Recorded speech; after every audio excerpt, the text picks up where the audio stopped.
Here's your latest edition of the Credit Repair Intelligence Report.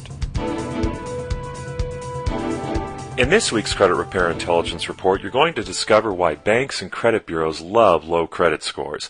Most people know having a low credit score costs more than having a high one. However, what few consumers ever learn is just how expensive their low credit score really is. Today, we won't talk about the fact a low credit score could cost you a good job, because over 50% of employers are now running credit checks on job applicants. We also won't talk about the fact you could end up paying up to 40% more for your auto insurance, because most insurance companies now check credit when quoting premiums. We won't talk about the fact most utility companies for electric, gas, water, or cable now demand a deposit before services can even be turned on because of a low credit score.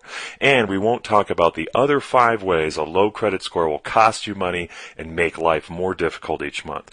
No, today we're going to talk about the one way a low credit score will cost you a fortune and why the banks and credit bureaus love your low credit score if you choose to do nothing about it. This one element of credit, if not addressed, will cost the average American over $100,000. Even worse, it can cost the average mortgage broker or loan officer over $100,000 each year.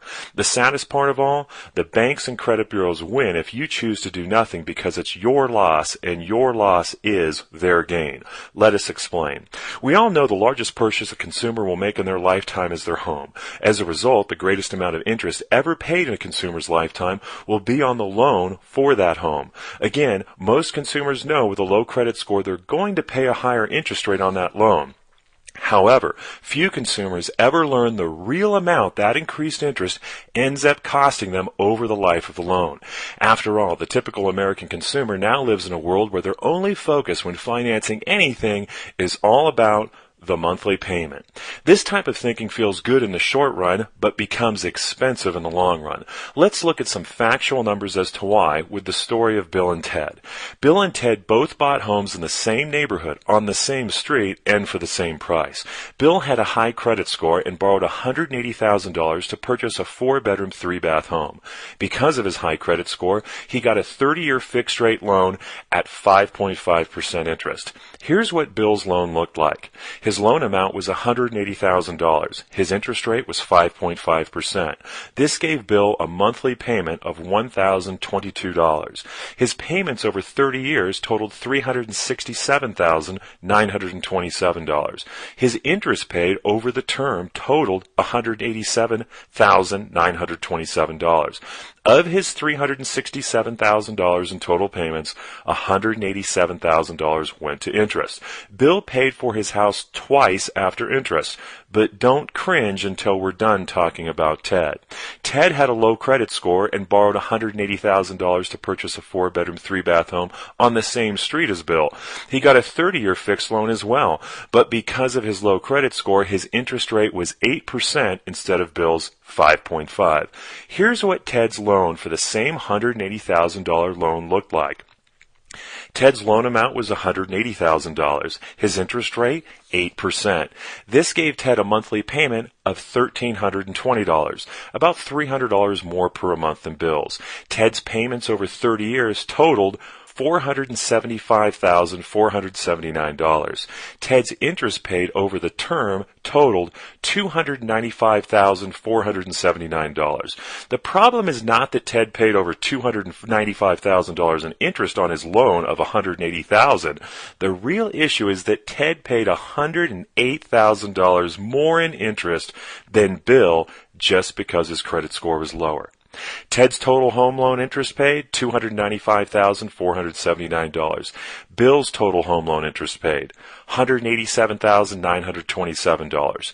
The difference, $107,552. The harsh reality is that Ted's credit score cost him $107,000. But that's not the real tragedy of the story. The worst part is Bill and Ted were brothers and both had bad credit at the same time, years before buying their homes. The only difference was Bill took action to fix his credit while Ted didn't. Now, ask yourself, who got Ted's $107,000 in extra interest payments? Answer: the bank. And that's why banks love low credit scores. Customers like Ted are far more profitable than customers like his brother Bill. All because a lower credit score means they have to pay a higher interest rate, and most people like Ted don't see the big picture. Instead, they only focus on the monthly payment they can afford. Banks love people like Ted because they make millions off them. Will you end up being like Ted and throwing away over $100,000 in interest payments on your home? Hopefully not. Now that we've covered why banks love low credit scores, let's talk about why credit bureaus love them just as much, if not more. If you ask 10 Americans on the street, how do credit bureaus make money? You will invariably get the same answer all 10 times.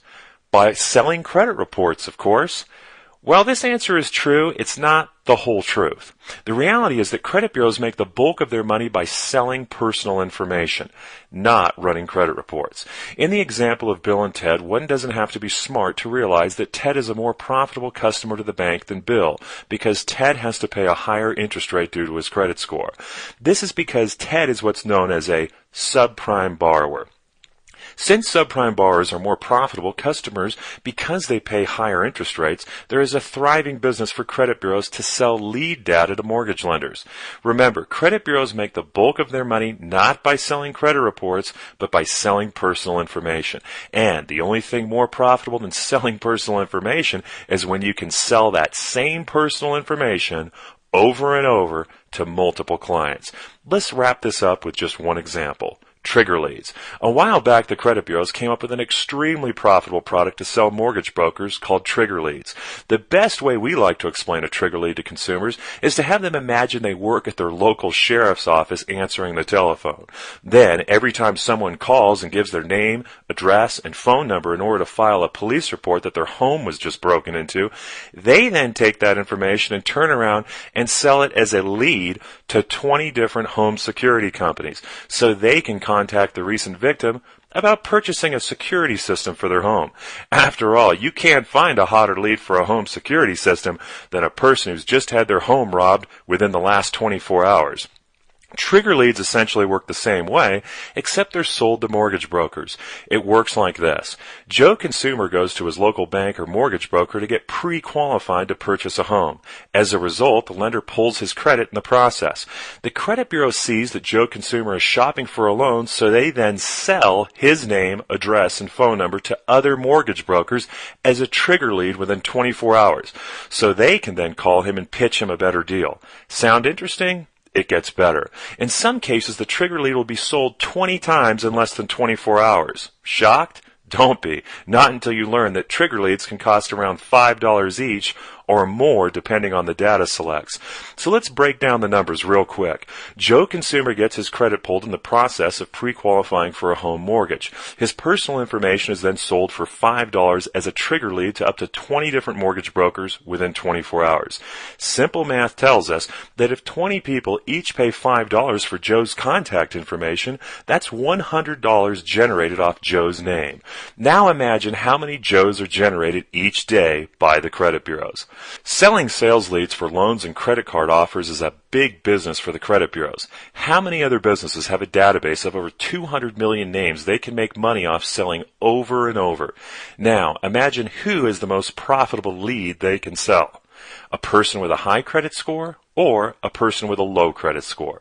The answer is obvious, and it also becomes obvious why the credit bureaus have automated so much of their consumer dispute processes overseas, as you learned in Credit Repair Intelligence Reports number 2 and number 3. It's also the reason why the credit bureaus have shown no real incentive to reduce the number of damaging errors in consumer credit reports by enacting stricter data management. In the end, subprime borrowers are more desperate and more profitable, and that's the reason why the credit bureaus love your low credit score. Now the question becomes, what can you do about it? Find out more by learning about the Credit Repair Intelligence System and how it can help you save over $100,000 in mortgage interest, or help you earn an extra $100,000 in fees by helping your clients get the bank to say yes instead of no. For more information, reports, and videos, please visit creditrepairpublishing.com. Till next week, thanks for listening. The Credit Repair Intelligence Report comes to you each week from creditrepairpublishing.com. Get your free subscription by visiting creditrepairpublishing.com.